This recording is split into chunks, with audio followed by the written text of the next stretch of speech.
recording, just so you know, so I don't Oh. forget. Cool. So is that cue the music? We don't Can need if you want.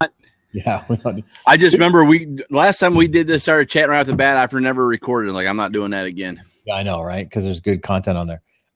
You look like you're in the mountains, dude. You look like I you're wish, man. Smoky No. Mountains or something. You got nice colors back there.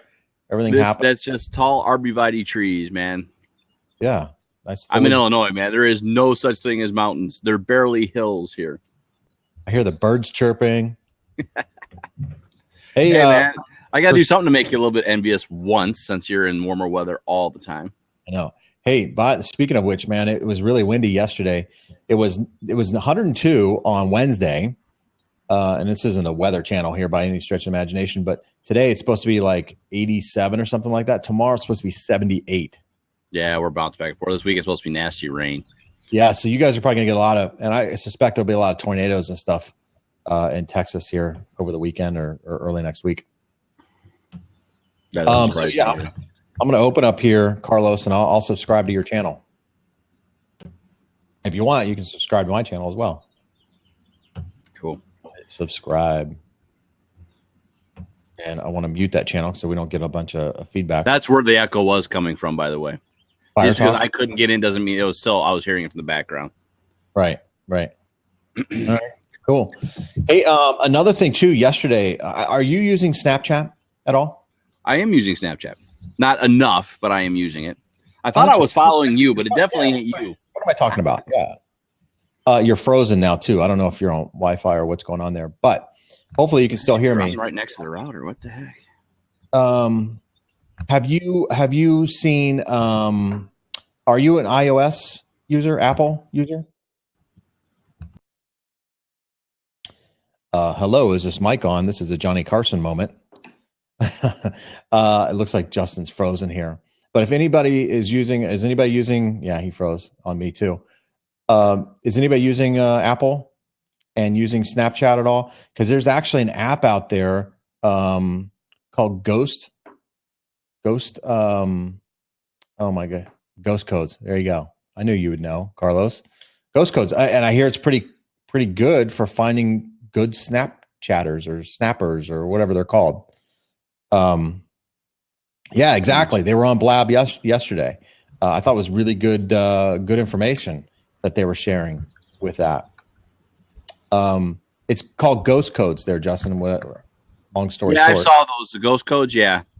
Yeah, it seemed like really good way to find good Snapchatters. Yeah. Right? Yeah, no, I'm not on. I heard you asking if I was on Apple. I'm an Android guy, so I have no Apple products. Yeah, I don't have. But they said they're going to launch it here in the next couple of days. Which, you know, Yeah, they're always going to launch Apple first. But they started they said, I think in January or something like that, or December is when they wrote it down on a napkin about their app or whatever. And here it is 5 months later, and they're about ready to roll out the Android. Yeah, we have Blab, who's like a year now, just over a year, and Blab hasn't rolled out an Android app yet. yeah, I know. It's quite annoying, actually. It's probably a lot more complicated. I would guess for Blab than it would be for Snapchat. But yeah, I don't know. I don't know how that works. But not faulting Blab at all. Love Blab, but it's kind of ironic. You got some companies that kind of embrace that, and others don't. Maybe it's part of their business model. Yeah, I mean, everyone puts preferential treatment on Android or on Apple, and I really don't know why. Because we were talking last week to Greg, Android is worldwide way more used than Apple. Right. Now, but in the US, it's a 50-50 break. So why are you killing half your market because you think X, Y, and Z? And you can't tell me anymore that Apple is not fragmented, because you have 6 iterations of phones out there. Yeah. 7 different iterations of iOSs that are sitting in various situations. So you're just as equally as fragmented as we are in the Android world. It's just basically that they don't want to spend the time. They learned one first, and they're not trying to worry about the other. Right. Yeah, maybe I don't know. Appear.in, yeah, we've used that. I've used that. That's good, for private conversations or whatever. That's pretty cool. I love it from a coaching perspective. I love using that. If I'm in like a Starbucks, I'm trying to have a quick tech talk or a quick coach session. Someone's got a quick question. I'll use Appear.in all the time. I love that tool. But the only problem with that is that you can't repurpose that, right? But these are one-offs. These are coaching sessions. These are things people are paying for privately anyways. So it's like FaceTime for desktops, really, or similar to it. So like Fire Talk, it actually records it. You can put it on YouTube. Very similar to Blab in that aspect. Right. So Carlos, tell if you want to jump in, Carlos, you feel free to jump in, buddy. I don't know if you're in a position to jump in or whatever, but when you talk about at work, no worries. So 7% integration of what? Of applications? Well, they throw a chart out every year or not every year, but every quarter actually, that shows you Android and the integrations of all the versions, such as right now, the latest integration is what's called Marshmallow. Mm-hmm.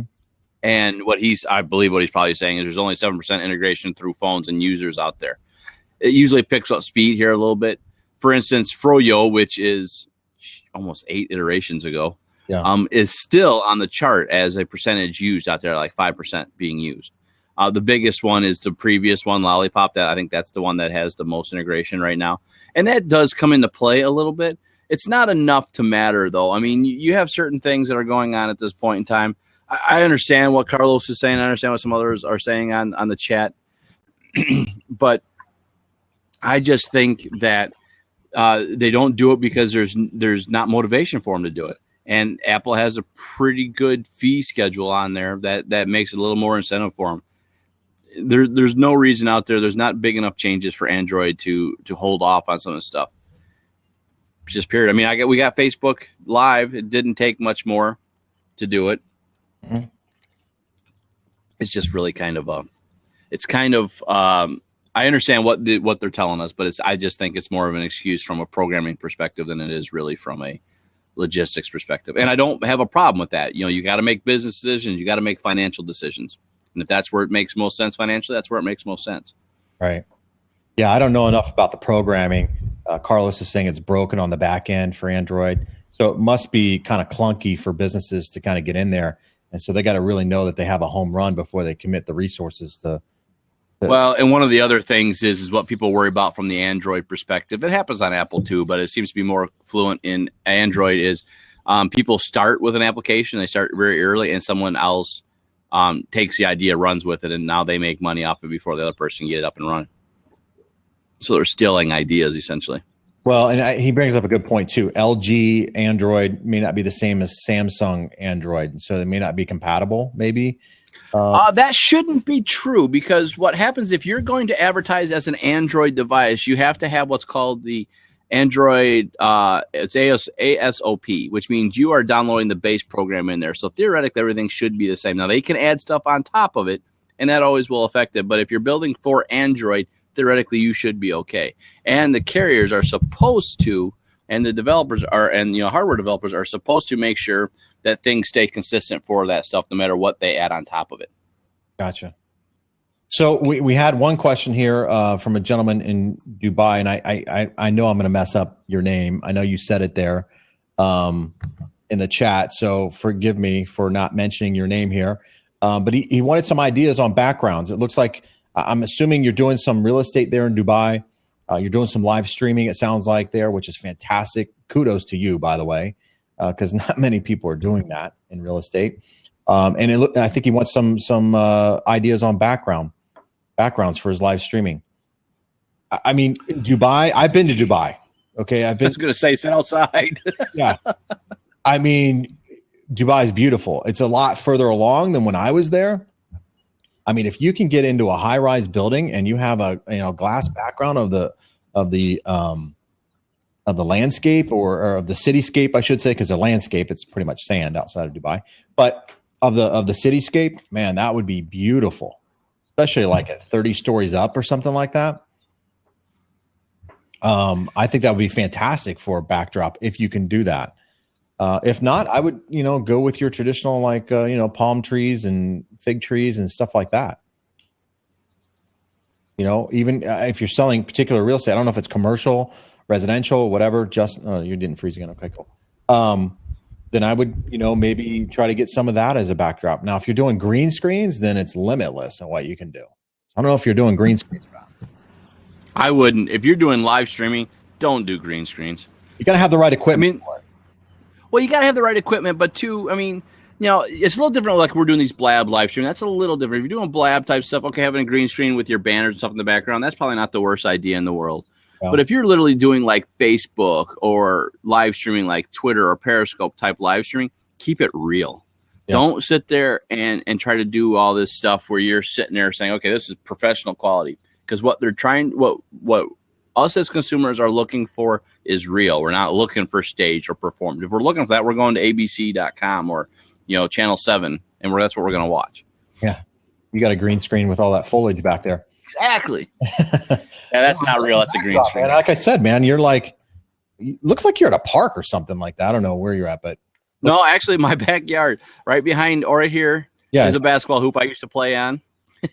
What are you you got like a compound there or something, man? That looks huge. Absolutely. It's all bunkered out, man. No one can get to me. Good for you. I don't trust anybody. Good for you. No, it's now I don't know if you guys can see it very well or not, but right behind me is, and we'll see how well we time this, there is a grade school back there that will get out at noon. And they'll have recess at noon. That's but yeah, there's literally a grade school right behind. So that's it's kind of like a park. Absolutely. Yeah. Awesome, dude. Good for you. So yeah, keep it real. I agree with that. I mean, I've thought about putting like behind me, I've got this brown, thing here or whatever. I've thought about putting, a projection thing or something back there. If you're doing live streaming, it's not a bad idea to promote yourself. I have the flag here, obviously, on my mic. I don't think it's a bad idea to, have those subliminal messages within your live stream for your brand. So if you're trying to build a brand, if you can implement, like I have, I've got my my camera focused on me a little bit more this time, but I have a shirt on that has my logo and stuff like that. So, I mean, definitely I would do that sort of subliminal message kind of thing too for backdrops. Think about that. Yeah, no, absolutely. I just think you got to keep it as authentic as you possibly can. Again, it all depends on the environment that you're trying to be in, because everything has its own world. But if you're doing Facebook Live, Twitter, if you're doing truly live streaming, at least not yet. It's not necessary yet. Yeah. Jonathan wrote us. He asked us if he doesn't mean to lead on, but this is kind of going to be just a ask all question day. We get enough people to come around. Cool. That's cool. Asked us about tools and CRMs for real estate specifically. We did an episode a long time ago. You can try to find it if you want. I don't even know what episode it was. But here's kind of things that we mentioned in that episode. One, there's a ton of tools out there. But I think the first thing you have to do before looking for any tool is try to understand what you want out of that tool. What are you trying? What problem? What limitation are you trying to solve in your business, right? Are you trying to get more marketing out there on ahead? Are you trying to have all your database in one area? What are the important factors? Are you trying to manage transactions? Are you trying to manage your listings, right? What are you trying to manage with the business? And that will lead you down logically to various real estate tools that are available for you.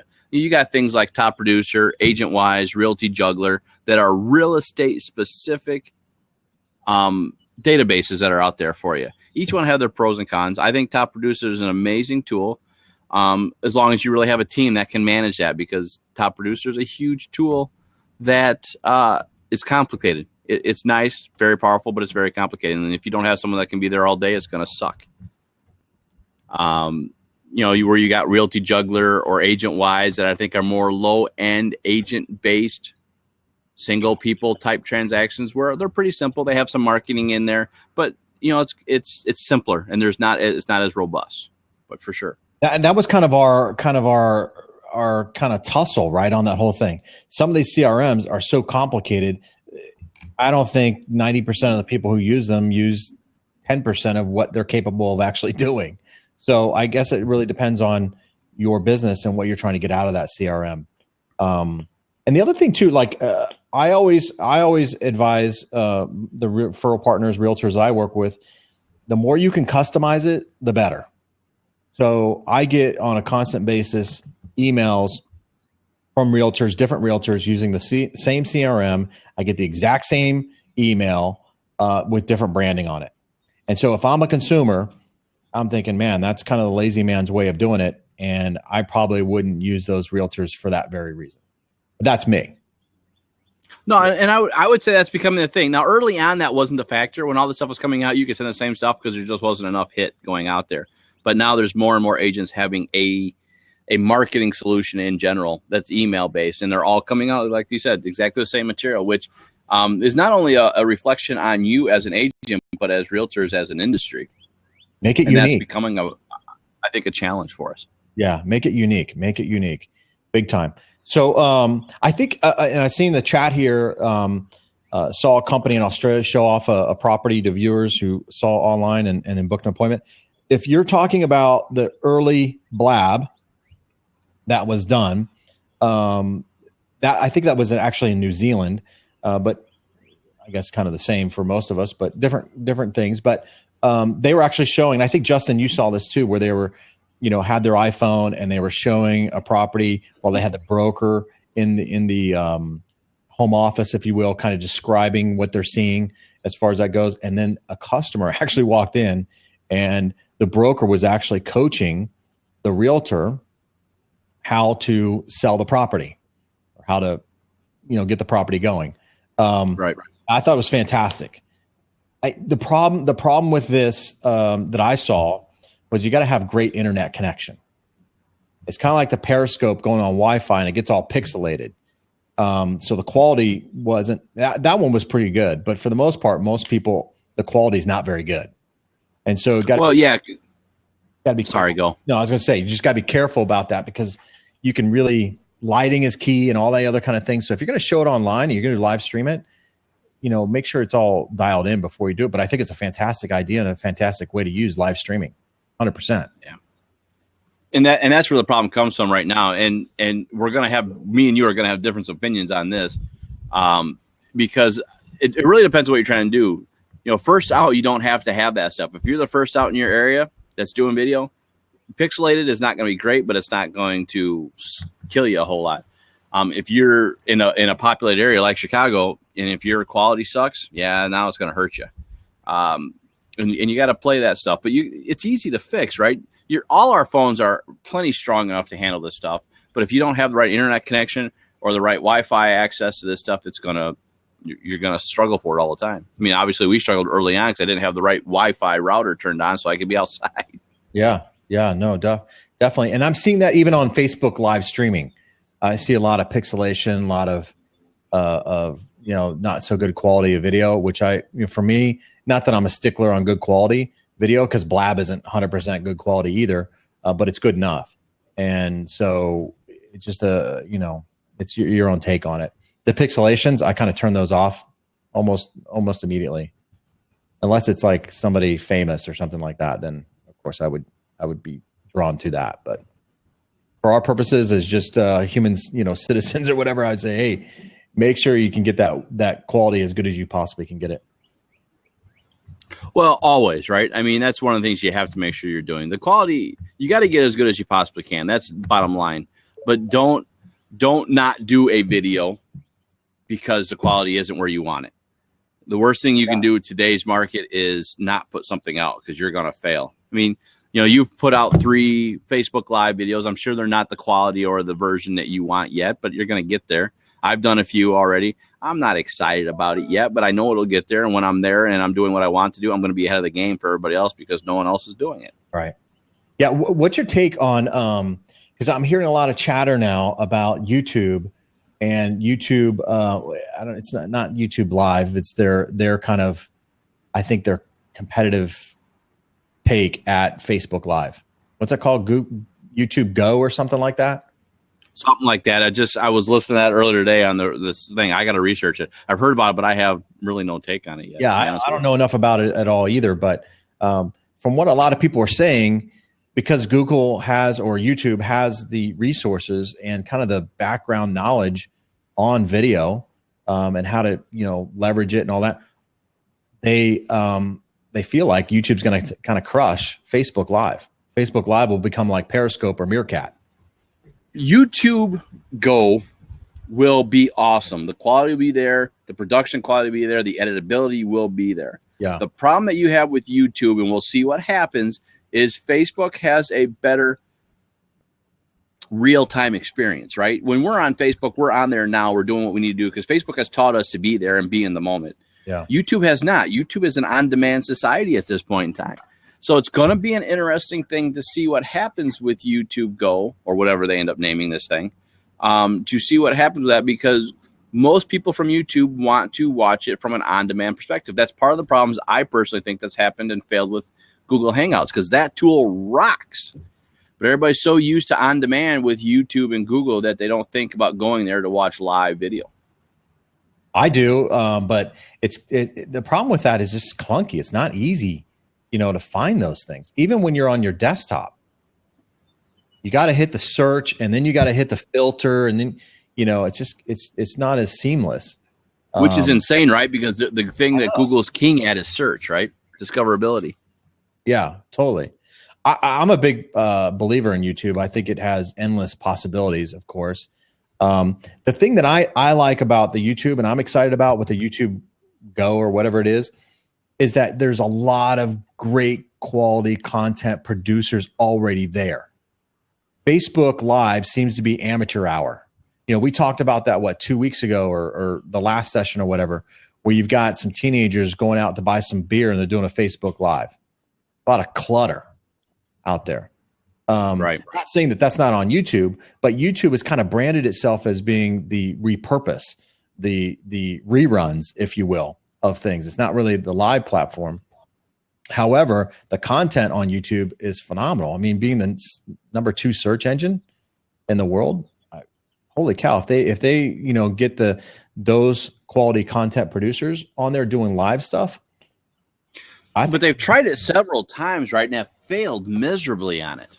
Yeah. Right. They created these celebrity channels out there so people could go do it. And there was a few successes. There's a few out there.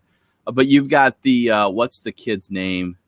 I can't think of the goofball's name anymore. But, the ones that succeeded were the oddballs that were out there. And they weren't the Shaquille O'Neals and that stuff. They weren't the, quote unquote celebrity. Yeah. It's going to be interesting how they manage this, because I don't think the product itself will be solid. How they manage this is what's going to make it succeed or fail. Now, another thing that I heard, and maybe this is all part of the ramp up to the YouTube Go, is the now YouTube is allowing hashtags.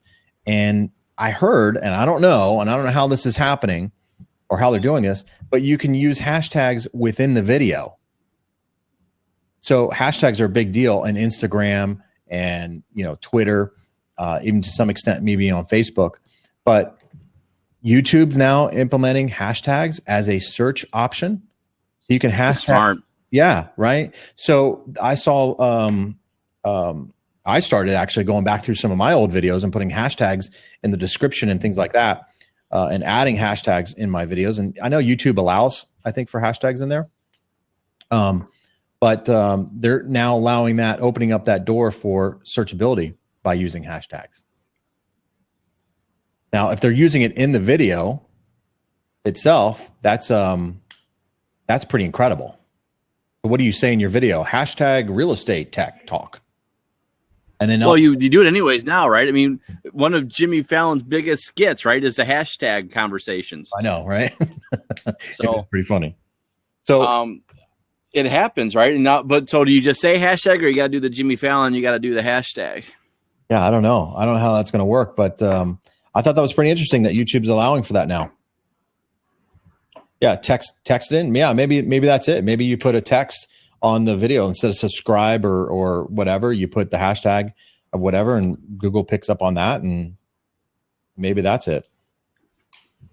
Well, it could be, right? I mean, part of the thing that's going on with this live scenario, and we're a multi-device society at this point in time, right? We have a laptop. Most likely you're sitting there. You probably got your phone right next to you. You probably got your tablet sitting on the other side of you, right? So you could easily do that. You could be subscribed to your own channel and text right from your phone or whatever into there, so you're in the feed at that time. What I would rather see happen with a lot of people, and I'm hoping YouTube does this, because this will, from a developer perspective, separate it out, where we can come in here and on the fly tag timelines into the video itself, right? So when we changed topics, we went from Facebook Live to CRMs. I can sit there and boom, hit a timeline, type real quick CRM, so people can then scrub through my information and find what they want immediately. Yeah. Right. There's got to be tools for us as content developers, as contributors, to actually start gaining value from that. Because otherwise, we'll just pick whatever one is free and easiest to get to. Yeah. No, I agree. Which is why I want Blab to get the Android app going. Brock came and gone. So I'm listening, watching you on laptop, on my tablet and phone right here. I do that a lot, right? I mean, Blab has actually become, and live streaming, not just Blab, but if there's nothing on Blab, I'll go to Facebook, or not Facebook Live, but to YouTube Live, and I'll have that playing in the background. It's kind of like my radio for the day. I do that with podcasting. I haven't really converted my life over to the channels. I do have a couple contributors that I listen to. Like you guys, are you familiar with Twit, This Week in Tech? This Week in Tech, no. So this guy, his name is Leo Laporte. He is big in the tech world. Yeah. And he has his own company essentially. Yeah. And if you go to twit.tv, you can literally watch all his tech podcasts while they're going live. So I've done that throughout life. If I'm not, if I'm caught up on all my stuff, I will listen to that stuff. Yes, he is the biggest. I would agree, biggest live broadcaster online, and he's only trying to go bigger because he actually just now went to New York, and he'll have a New York podcast going on every so often. So is he bigger than CNET or whatever? Because I watch there. As far as online broadcasting, absolutely. He's probably not bigger than CNET itself, but from an online broadcasting perspective, absolutely. Wow. He has probably 15 shows. Well, no, I would say he's easily got 4 shows a day for 5 days. So he's probably got at least 20 shows going on at any point in time. I mean, that the only time that you will actually have reruns going on are probably from the hours of about 8 o'clock at night till about 6 o'clock in the morning. And if he starts getting coast things going on, he'll have things going almost 24/7. 4 to 6 shows a day, including weekends. I mean, is this guy married? This guy have a he doesn't do them all, right? He has a staff of people, but yeah, he is married. He takes about 2 to 3 days off a week. They're usually during the middle of the week type thing, because he actually runs his own radio show on the weekends from California, where he's the tech answer man.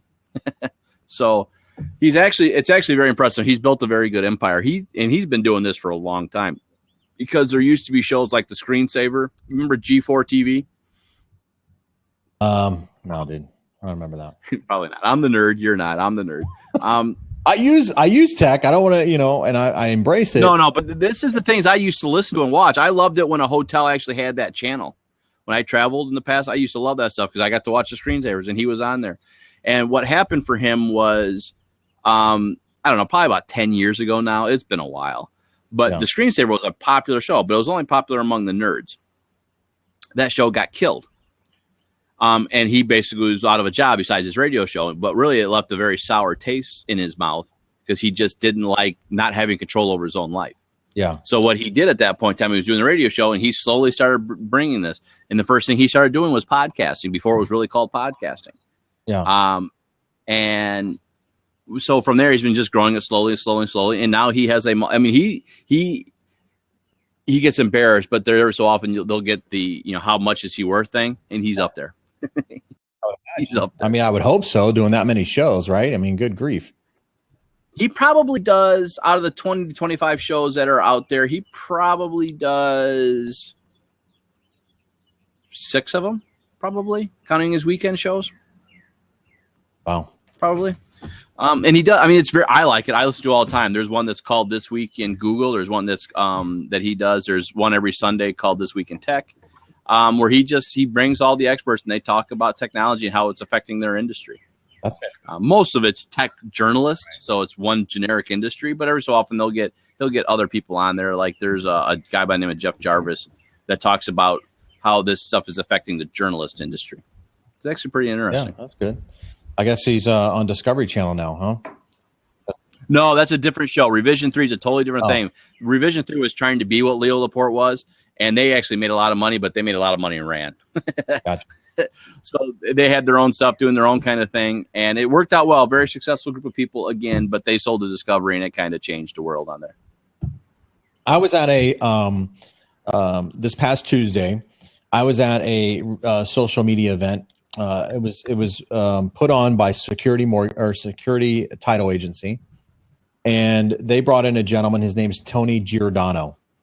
He is to give you a little background on him. He was the loan officer actually for Madison Hildebrand, who is the star of Millionaire, Beverly Hills, Millionaire or whatever it is.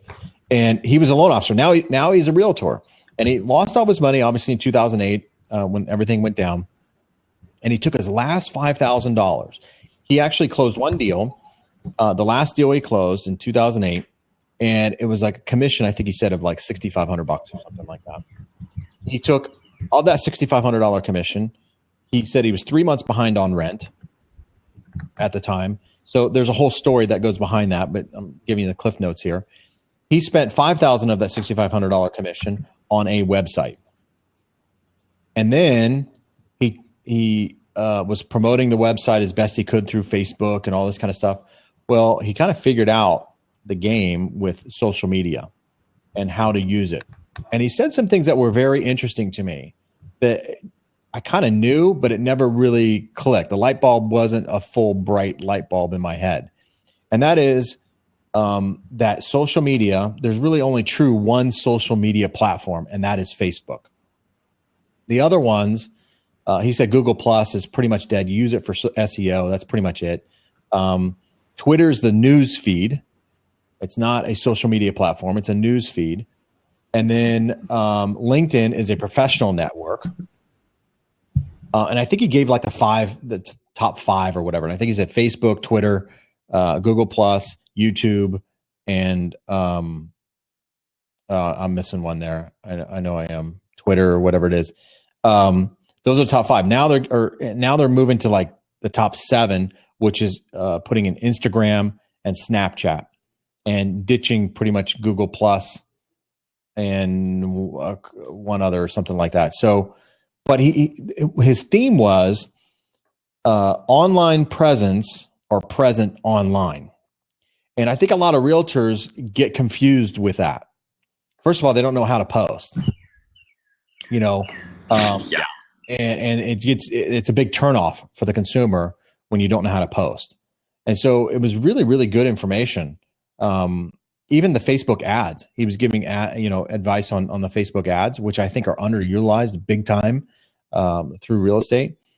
He was giving some advice on that. And then Twitter, he really, and I had to leave. This was an all day thing, but I left at 2:30, right when he was kind of halfway through his Twitter deal. But he's a big Facebook and Twitter fan. In fact, he gave a story to give you which I thought was very powerful. Not that it's so prevalent now, but a short sale. Short sales were very popular here. Obviously, still somewhat out there, but not as prevalent as they once were. He got a short sale approved in 48 hours that had been turned down before. And the story goes that Bank of America, he got the first mortgage approved. They had a second mortgage as well.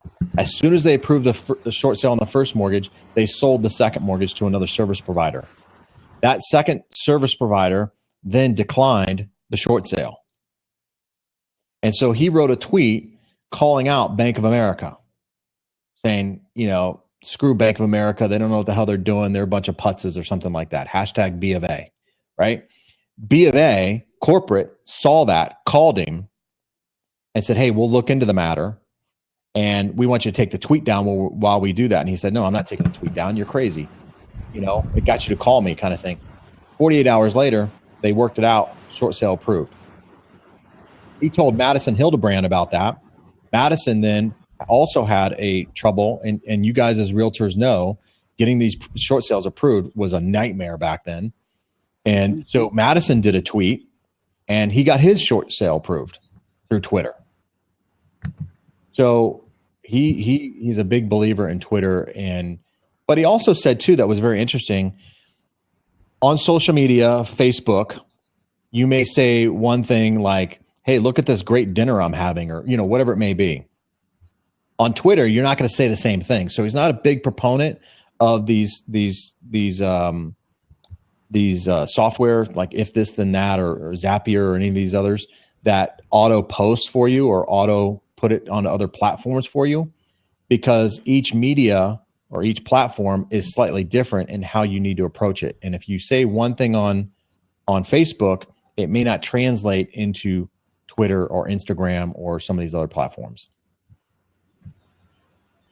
So did I put you to? Yeah, no, I definitely agree with that. My only problem is I don't care if you use If This Then That or you use Zapier. You got to have a game plan, right? Yeah. You have to understand, yes, they're absolutely right. Each one has a different format for how you're going to communicate, right? Each one has a different way of being listened to, being read, being interpreted. Each one has a different avenue for doing that, as you were saying.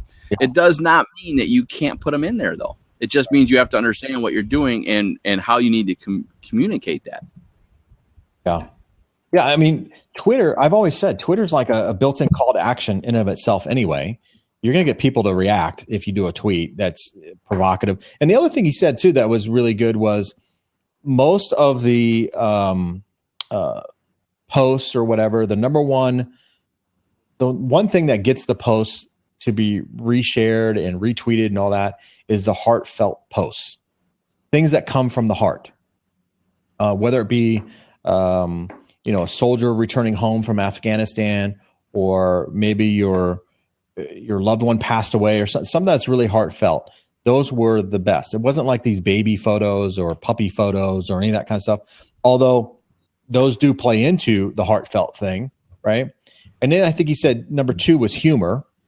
That was the second most retweeted or shared or liked type post. And then I think it was news, but the scale really dropped down off the heartfelt posts.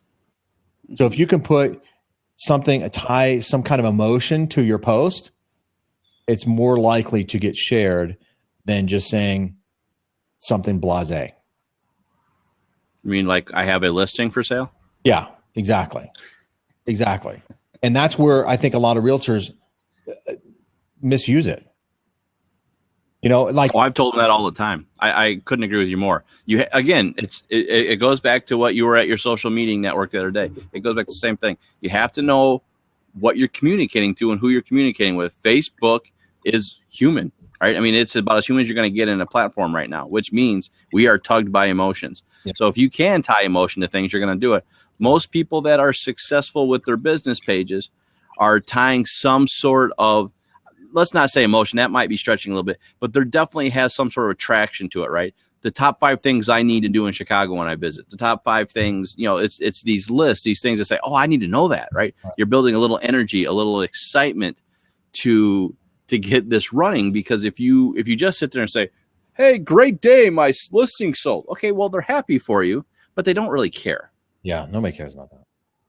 I mean, the big rant on, hey, I'm eating my TV dinner tonight. Let me take a picture. Well, that's where I laugh. And, it's a great analogy, right? Because I laugh at realtors, and, it's a good way of letting real estate people or, consumers know that we're still in business. That's a great way of letting people know, but it's literally that. Hey, great, you're still eating. Yeah, right. That's what we're doing. And I laugh. I tell them all the time, okay, that's great. That's 1 out of every 5 days, or 1 out of every once a month, maybe, right? You don't need to do this all the time. Great. Well, they're happy for you. Now help them. Now give them something to be excited about. And then he also said engage, which we've said, when somebody likes your post, share that back, call them out. The other thing too, that was really, as far as Twitter goes, which I thought was really good advice, it's a form of communication, right? So when you see somebody that you like, or you see a post that they like, then put their, the @ symbol, their name, and say that you like it. Just don't heart it, but say, hey, that post or whatever, or retweet or whatever, and then and call them out and say, hey, man, that was a great post, or hey, like what you're doing with Twitter, or whatever the case may be, because that then gets engagement. Which, when you get engagement, then you can tie some other things into what you're actually trying to accomplish there on Twitter.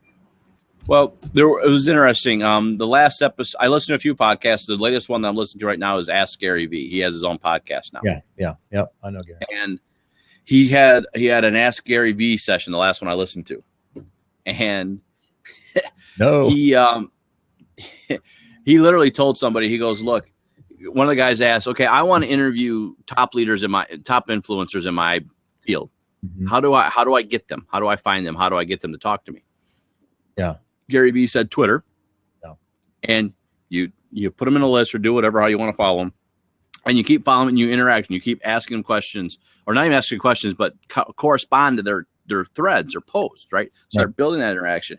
And then once you get a few months into it, you will then be able to actually ask a question.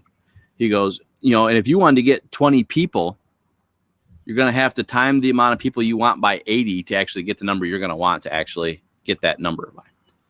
And I thought that was huge because it's right on the nose, right? If you're going to do these things, it is more important for you to join groups in your area and communicate and be the thought influencer in that area than it is to say, work with me, please work with me. Because if you're going to ask all day long, all you're hearing is the door. All you're doing is the door-to-door salesman, right? That's all you're doing in a world of 1.6 billion. Is that really what you want to do? You need to influence and you need to control the environment that you're in. And that is by sharing.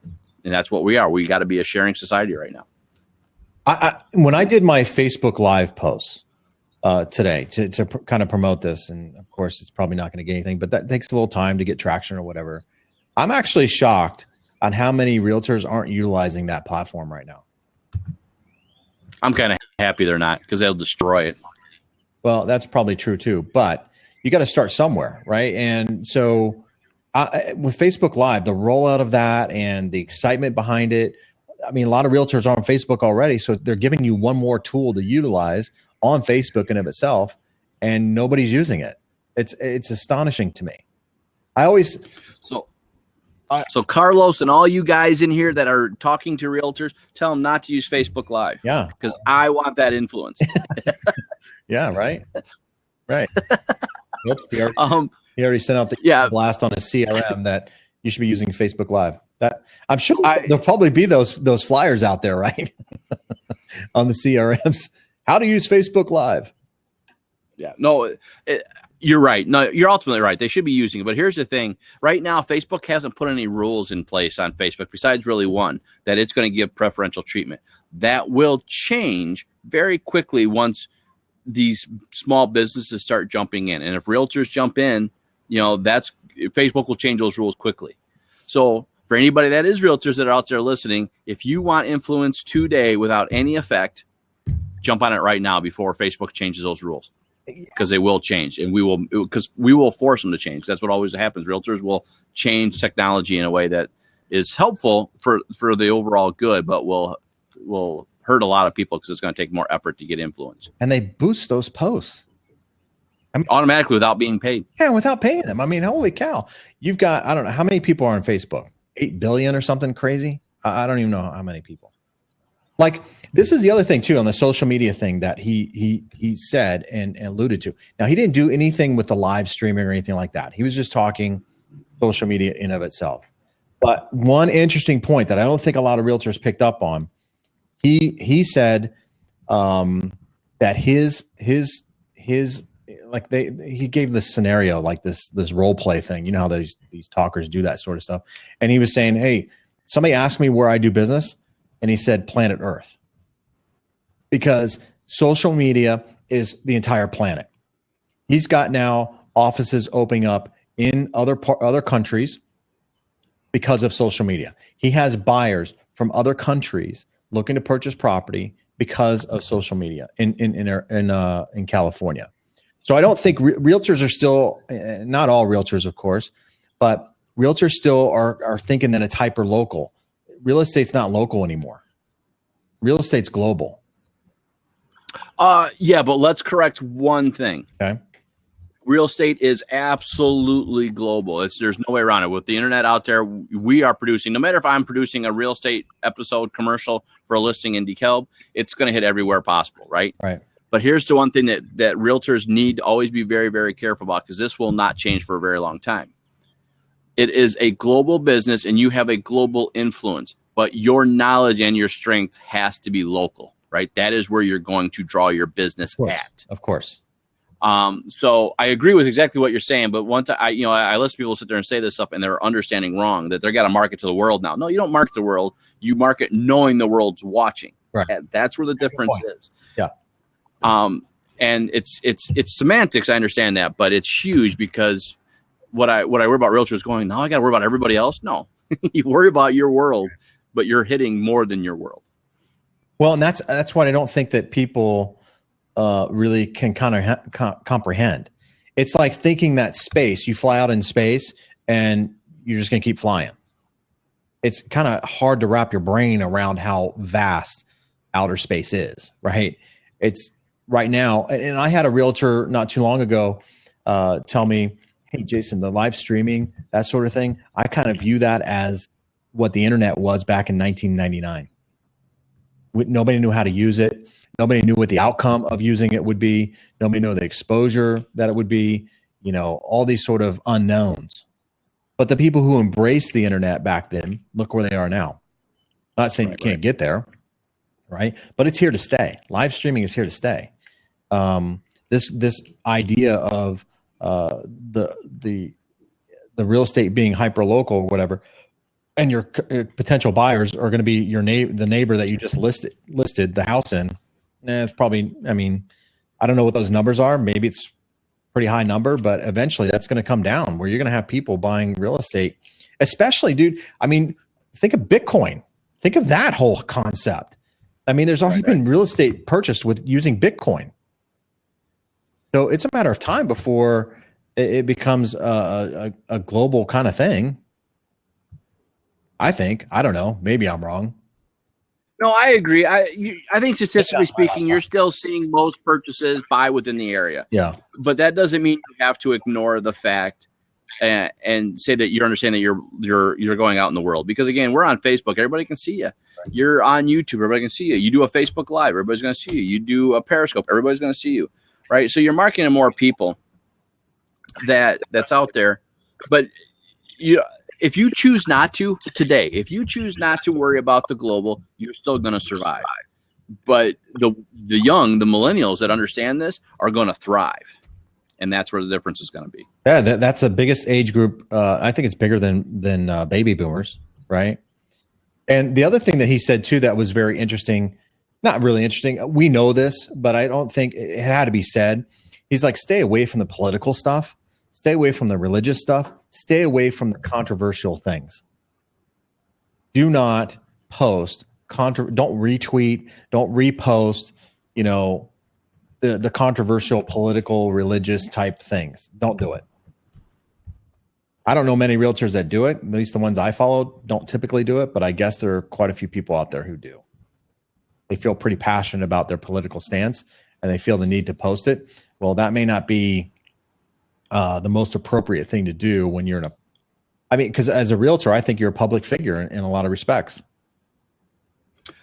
Yeah, but Trump's kind of proving that stuff wrong right now. And let's not talk politics in that regards. I understand what you're saying. Trump's proving that wrong. And Trump is proving one thing out there and I don't know where the answer is yet. I'll be completely honest. I don't know what's right or wrong. Should we talk politics? Should we not? Should we talk religion? Should we not? I don't know. But I'm watching Trump in utter fascination because he does not give a rat's ass. He says what's on his mind, when it's on his mind, and how it's on his mind. And he is growing exponentially. Now, again, we don't have to talk politics. We don't have to talk any of that stuff. I am just talking about influence and the conversation. And he is knocking out of the park. Well, but don't you think like last night, right? Yesterday, Cinco de Mayo, right? Mm-hmm. He posts that picture of him eating a Taco Bell or Taco Bowl or whatever it is and says, hey, I love Mexicans. Really, dude? It's not going to affect him. It's not going to affect him. We're the one judging that, right? On an individual basis. Right. Early on, they tried to knock him for saying that he was against immigration when he has half his employment staff for his companies that are immigrants, right? It didn't discount him. And actually, to be honest with you, most of the people that he hires actually like the better because he's hiring the ones that have fought to be in here.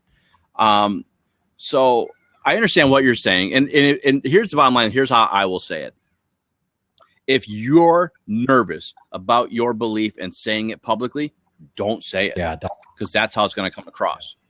If you totally believe it and it's just one of those things that come out of your mouth on a daily basis, well, then who cares if you're saying it online or to your 100,000 friends that are listening to you and you walk past them in the streets? I don't think it matters. It's all based on confidence right now. And I don't disagree with what you're saying or what your guy was saying because I think there's a lot of truth to it. I just don't think that's an absolute. That's all I'm saying. Yeah. He did say, he's like, look, there are certain things that I say amongst my family that I definitely would not say on Facebook. So if you're not willing to say it in public, then don't say it. You wouldn't walk up to somebody. Completely. Yeah. Agree. Well, you wouldn't walk up to somebody on the street and say, hey, Donald Trump's the best. When you know. Well, right? Like your road rage, right? Yeah, exactly. You're flipping people off. Screw you. You just cut me off. Well, you'd never do it if the guy walked in front of you. Right. Exactly. Right. Exactly. And that wouldn't do it. So I agree with that. I agree with that completely. If you are not going to be that person that says it out loud, don't say it here because it's out loud. Maybe some people would. Certainly Donald Trump would say it. He has no shame, I guess, or whatever. I do. There's no way. So I stay away from all those posts. I see some of my friends post that stuff. But the one thing I do go down, I was in the Marine Corps, so I post things about the Marine Corps. Maybe that's controversial. I don't know. But I do post those kind of things, and maybe I need to stop. I don't know. There is a fine line, of course. Just be conscious, I guess, of what you're actually posting. So what else? You're the Office Space dude. You're the Office Space dude. I'm the Office Space. Who do I look like? The Office Space? That's a movie, right? I haven't seen that movie. Haven't you seen Office Space? No, I heard it's hilarious, right? It's a comedy kind of thing. It's funny. It's definitely corporate humor, though, right? If you've never worked in the corporate world, you might not always understand some of the stuff, but it's definitely there. You look like one of the bosses a little bit. Do I?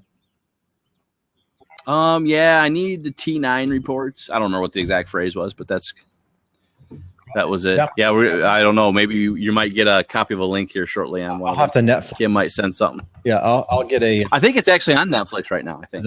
All right, or Hulu or something like that. It's hysterical. You do a little bit. I didn't think about it until you just said it, but yeah, I can see a little bit of that in there. I've had people say that I look like Michael J. Fox a little bit. I can see that too. Yeah, especially the Spin City version. I can see that. I do have a skateboard. I'll jump on my skateboard and I'm 6'1" and I play basketball. I will never set my clumsy body on a skateboard. Yeah. Here, I'll take a look at the link here. I guess I look like him. I got a big nose like him, that's for sure. Put some glasses on that dude. I guess I could. My beard is gray like his. Although I don't have the gray spot in my hair, but Gary Cole. It's funny you guys mentioned this because last night I did. There's an app, right? There's an app for that. My son told me I looked like Charlie Sheen. I don't know why he said that. And I said, no, I don't. I don't look like Charlie Sheen. Furthermore, I don't want to look like Charlie Sheen. So I said, hey, there's an app for that. Why don't you get an app that it takes a picture of you and it tells you, your celebrity lookalike. And I look like some tennis star. So that's not bad. An athlete? Oh, you look like an athlete. I guess. I'm not a big tennis fan. Don't watch it really. So didn't know who the guy was. But there's an app for that. So if you ever want to know who you look like, I guess you can get an app and check it out. Uh-oh. I think we found a video. Hey, I use this video thing. I really love this platform on Blab where you can put the videos in here because I did a thing. It was a game show deal. I don't know if you've seen it. Maybe I need to look it up. Is it real or is it fake? And I know this is a little bit off topic. Hello, Peter. What's happening? Oh, that's it. I need to get those. I guess. Yeah. I guess I do kind of look like that guy, don't I? I'll get my suspenders and I'll get a tie. And oh, yeah. I'm sorry about that. I forgot. Yeah. see, we're putting the cover sheets on all PPS reports now before they go out. PPS. Did you see the move about this? Yeah. I have. I don't have a coffee mug. Forgot, but it's. Like I said, I didn't think about it until they just wrote that, but that's not bad. Yeah, that's You pretty could good. just go ahead That is and pretty make sure good. You do that from now on. Good call. Great. I think I have a sound effect to that I'll effect. go ahead and make sure you get another copy of that memo. Okay. Yeah, no, Bye-bye, I have Peter. the memo. I've got it. You might have to build a different intro for the show where that's in there for you. Yeah, right. Let me see here. I don't think Okay. I don't think I have that. Oh, that didn't work. Timing is everything, right? Timing is everything. And I'm messing up the timing. Jokes are all about timing. If you got that, and you make sure you don't have to explain them. Yeah. Okay, sure. Well, it's about that time. Any last thoughts or things that you want to hit before we kind of move on with our day? No, I mean, that social media thing, I got a lot from it. So that was pretty cool. No, I don't really have anything else to add other than what I've added already. The ghost thing on Snapchat, I think I'm going to start using Snapchat a little. What is your handle? I think it should be Jason Bates. Just Jason Bates. Okay. J- I thought at one time I was following someone that said Jason's Money Shots. And no, I don't. The thing was, I really legitimately thought it was you because the first couple of screen grabs or the first couple of snaps that this guy did was a vision board. And there was different things in there that kind of sounded like you. I'm like, okay, I must have found the right person. Good, we'll keep moving on. No big deal. It's Jason K. Bates. Okay, I'll have to find that. And then lately, it has been all lowriders and decked out vehicles. I'm going, okay, I don't think that's him anymore. Because they never show the face of the person. So I just kind of laughed. I'm like, okay, so I deleted that one. It's like, Yep. What I thought I was following you for a while turned out not to really be you. It's Jason K. Bates. I don't know how that works, but and that's why I was kind of interested about that ghost code because I see a lot of, even on Facebook, right? People are putting their profile pics as Snapchat pics. I was an early tester on that. I actually have had that for a while. I like it. It's easy to use. You can advertise it everywhere in the world and you get more growth. And it actually grew my stuff pretty quick early. So did you get followers from having that? Because you got to take a picture absolutely. of that, right? You got it with your phone. Well, yeah, you take a picture. Actually, when you do it, I think it actually will give you one too, because I believe I have it. I don't remember now, to be honest with you, if they actually like downloaded it for me or if I had to screen grab it. But I think it gave you a download. Hey, and real quick, And then I put it on various things. when you do the snap, Yeah. you can send a specific Snapchat to a specific person. They see it once, maybe twice on a replay, and then it's gone, right? Yep. And if you post to public, it's there for 24 hours, and then it's gone. It's not gone because you can. Well, it's gone as far as being viewed on Snapchat, but you can download it and it's there forever for repurposing purposes. You can download any video you have before it expires, and it's yours. Gotcha. All right, cool. So I've done that a few times. It's actually kind of nice because I'll create one and then I'll repost it to Instagram because I'll download it and take it over there. And that's what they're doing when you see it on Instagram. That's all they're doing. They're downloading before it expires. Gotcha. All right, cool. So, I mean, I've got to utilize that a little bit more. The 24-hour thing seems to be a bit quick, I guess, but maybe that's just how it works. I don't know. You get a lot of followers doing that, or what's the code itself? No, well, just doing snaps. I mean, I see. There's a lot of I don't get a lot of followers from the snaps themselves. Where I get followers from is from me pushing, like I'm pushing things on Twitter. So I would say follow me on Snapchat. You know, things like that. External things, I'll get more followers. Yeah. I don't really get from posting on there, but I post to more for practice and exposure. To be honest with you, I'm not really looking from that as a growth tool, at least not yet. Yeah. And yeah, the ghost codes, the only thing I know, like you can hit like add friends, and the nice thing I do like about it, everybody that's in my phone, if they're on Snapchat, I can add them as a friend, and I have a lot of contacts on my phone. So that's pretty nice. I do like that. That's really easy. It already recognizes if they have a Snapchat account, and you just hit add them or whatever. And then you can invite your contacts from your phone as well. But was your for that. preparation? Your So research? that's how I've been utilizing My it. preparation was stealing everything that Mike just did. Literally, I mean, that's all I did. It's based on an animation of his, and when I saw it, I said, "Oh shit, I can't do it better than that." Well, You shit. might have to utilize YouTube stuff more often, Jason. And that's what I was saying earlier. On my real estate roundtable I did on Wednesday, I used it and we played a little game. And I don't if you want I can pull it up. I don't know. Maybe you got to go or whatever. Sounds like the I'll have to leave here in about There was one. 5 to 10 minutes. yeah the recent. Gotta get ready for my next stuff.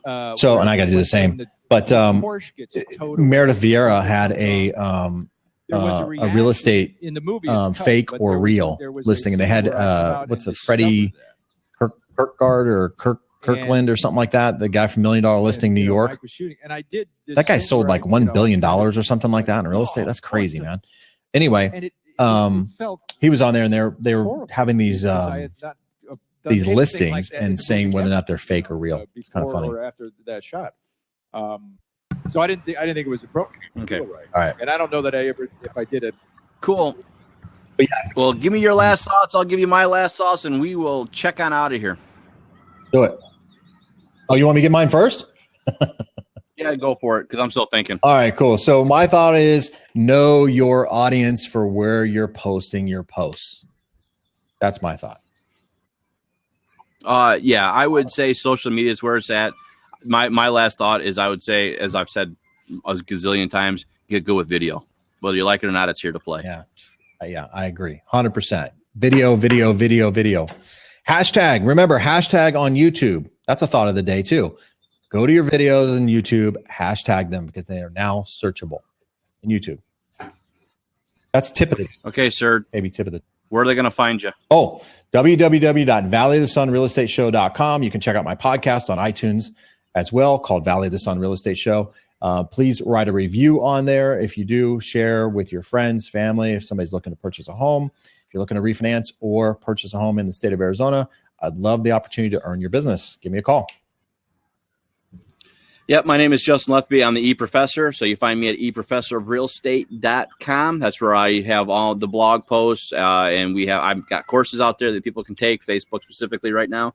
And thanks to everybody that was here participating. This was a great session. So Kim, Carlos, Tim, all you guys, that was very helpful today. Yeah. Thanks, guys. And we'll see you around. We do this so tell your friends, please, our real estate friends, whatever. We do this every Friday, 9 a.m. Arizona time, 11 o'clock Chicago time. And we're here to help. So join the conversation. Yep, absolutely. You might want to put your link down there before I stop the recording. It's all right, dude. I'll get it next time. No big deal. Okay. I appreciate that. Cool. All right, cool, man.